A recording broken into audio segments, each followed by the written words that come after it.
come online. Now there is a little bit of surging I'm noticing that's happening here as we're letting it run, and it could be related to the idle control, something we might need to sort out. I don't know, we'll probably leave that for another tutorial because we did have it relatively close when it was running in the last, the previous tutorial when we were doing the idle control. So there's a little bit of a surging effect going on, and again, that's definitely related to the idle control output. But we're back online here, and we're seeing that wideband is doing its thing here.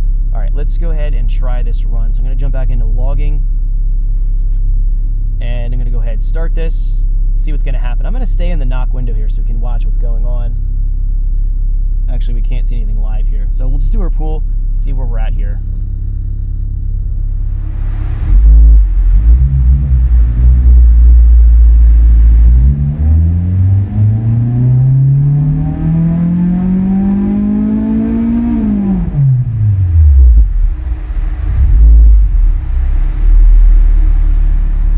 All right, let me stop our logger.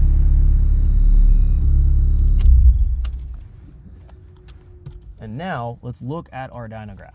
So we can see here 177 horsepower, 161 torque. Okay, so a little bit of a difference there. Let's go to save our run. And we're gonna call this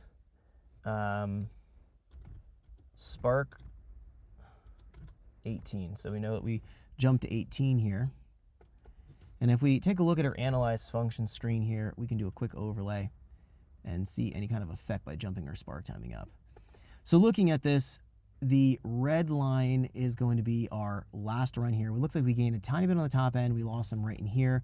There really wasn't a huge jump or change. Let's review what's happening here. We definitely should have seen a jump in power by adding that timing in. So I'm actually in my knock window right now. And what we're finding in here is that we're seeing that the short-term knock status is kicking on in these certain situations. So what we're finding in here is that all of the cylinders we're taking out up to 8 degrees of timing, depending on kind of looking at this.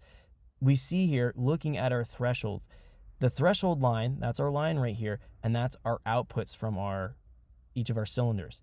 We probably set our threshold a little bit too low or a little bit too tight, so we need to raise that threshold up, because jumping up in timing, I don't see any massive jumps or spikes out of any of the outputs here. Now we are seeing some kind of spikes a little bit, but nothing huge. This would be a clear indication that there might be something wrong in here. I think we're gonna have to detune that cylinder right here, right around that peak of about 3200. It looks like the number 3 cylinder might be just getting some kind of a noise right there at that particular range, but the rest of the table values here, or the rest of the per cylinder values, are overstepping the threshold. We need to bump this line up a little bit, because we can see that's kicking in, and see what that's doing. It's taking out a pretty large amount of spark timing once it triggers and it starts to exceed that threshold.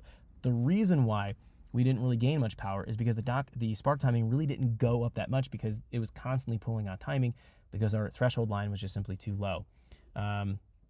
Let's go back in here and take a look at a few things. So first and foremost, I'm going to jump to the functions, to the knock threshold table.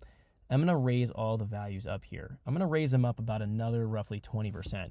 So I'll go 1.2, and then we'll do shift asterisk. We'll bump them up. So the next thing I'm going to do here is jump into the functions, into the knock control, and then into the level gain table. Now the level gain table, let's go back in here. We'll find, depending on where we're putting our cursor. Thanks for checking out our teaser clip. If you want to see the rest of this video and more than 500 hours of current EFI training we have to offer, make sure you click right here. If you want to go and check out more teaser clips from this training course, click here. And you don't want to miss any of the videos we're going to be releasing on this channel, so make sure you subscribe and click here. Thanks for watching, and I'll see you guys later.